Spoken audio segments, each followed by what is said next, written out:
Mr. Chairman, Ranking Member Schiff, members of the committee, thank you for including me in today's hearing. I'm honored to be here representing the people of the FBI. I hope we have shown you through our actions and our words how much we at the FBI value your oversight of our work and how much we respect your responsibility to investigate those things that are important to the American people. Thank you for showing that both are being taken very seriously. As you know, our practice is not to confirm the existence of ongoing investigations, especially those investigations that involve classified matters. But in unusual circumstances, where it is in the public interest, it may be appropriate to do so, as Justice Department policies recognize. This is one of those circumstances.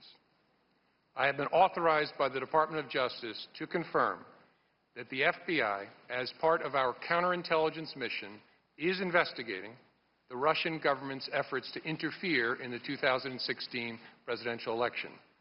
And that includes investigating the nature of any links between individuals associated with the Trump campaign and the Russian government, and whether there was any coordination between the campaign and Russia's efforts.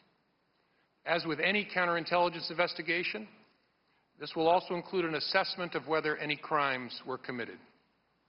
Because it is an open, ongoing investigation and is classified, I cannot say more about what we are doing and whose conduct we are examining.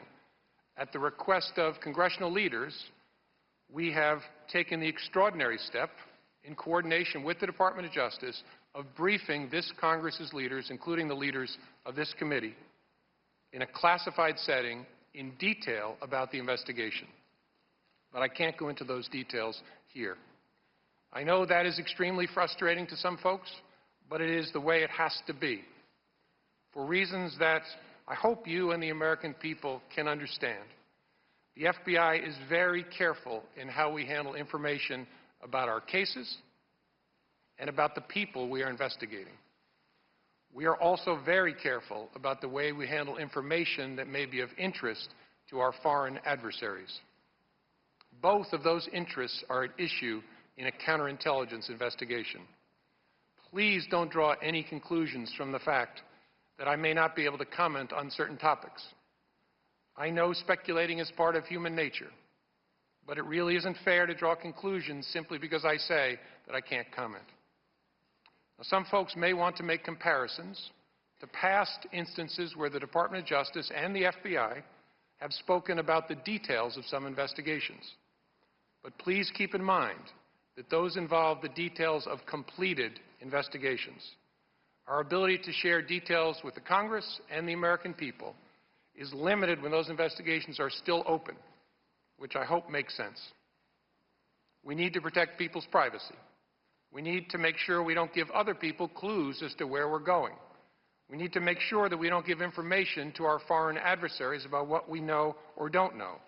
We just cannot do our work well or fairly if we start talking about it while we're doing it. So we will try very, very hard to avoid that, as we always do.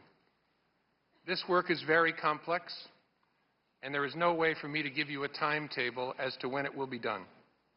We approach this work in an open-minded, independent way, and our expert investigators will conclude that work as quickly as they can, but they will always do it well, no matter how long that takes.